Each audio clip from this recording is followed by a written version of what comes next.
Hi everyone.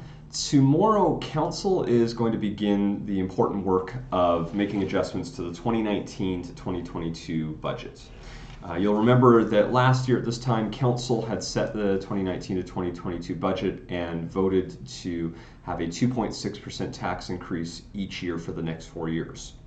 Now, every spring and fall, Council will review the budget and approve adjustments as necessary based off a variety of factors like service and legislation changes, changes to the scope of work for capital projects, economic factors, and provincial and federal budgets.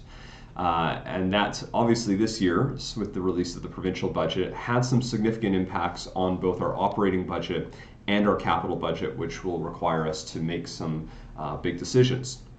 So Council can also direct changes to priorities, policies, and programs that may require budget adjustments, and that was the case when Council requested a report that would outline possible options to further reduce the 2020 operating budget as part of this upcoming process. This report lists 20 options that would actually see property taxes potentially come to as low as zero.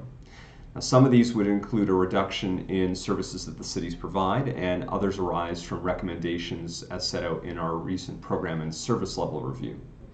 So you can find a link to that report in the comments section, but I thought I'd take just a few moments and provide my initial thoughts on this ahead of tomorrow's public hearing, and also ask for your feedback on what options you'd like to see implemented.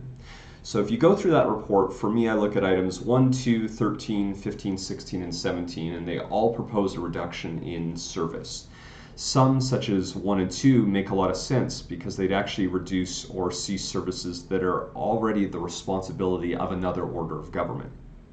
The others that I see are manageable and reasonable given our economic situation that we're facing, and all of this will yield a savings of about $3 million. And I do want to take a minute to talk a bit about item 7, which proposes reducing the amounts going towards alleys as part of the back alley renewal program. So you'll know I brought this up in my first term and wanted to make sure we developed an alley renewal program. What's being proposed is still continuing the work next year, but not ramping up. So that would save us $6.7 million. It would still allow us to do work, but we would fully ramp up a year later than planned, but we could use that to help bring down the taxes. And so I'm interested in looking at that. One of the areas I'm not really feeling comfortable with would reduce services for some of our emergency services, such as fire rescue, and even the suggestion to reduce funding for policing. And as we know, policing is already taking a reduction based off the provincial budget, and so to put on another cut into their budget, I think would be unreasonable. One of the other spots I was concerned with is closing some of the lower usage rec centers. I know that yes, you want to have them fully attended, and some of these spots aren't seeing that huge attendance, but it's worthwhile keeping those spots open as a local node for community members to attend to.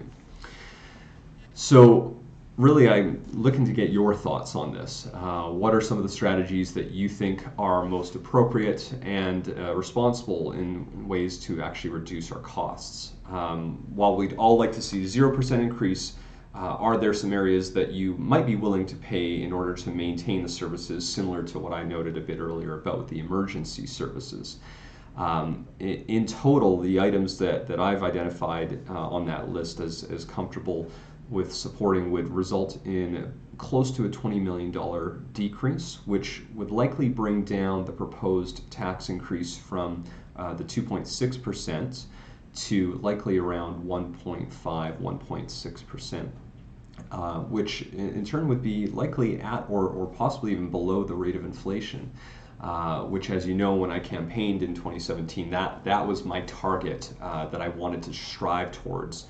And so I'd love your feedback, though, on this. And so please take some time to read through that list of items, share your feedback, and then if you have any additional feedback on other items, again, this is the opportunity to provide that information and thoughts and suggestions into our deliberations, which will begin on December 11th. So thanks, everyone, for checking out this video, and look forward to seeing your suggestions.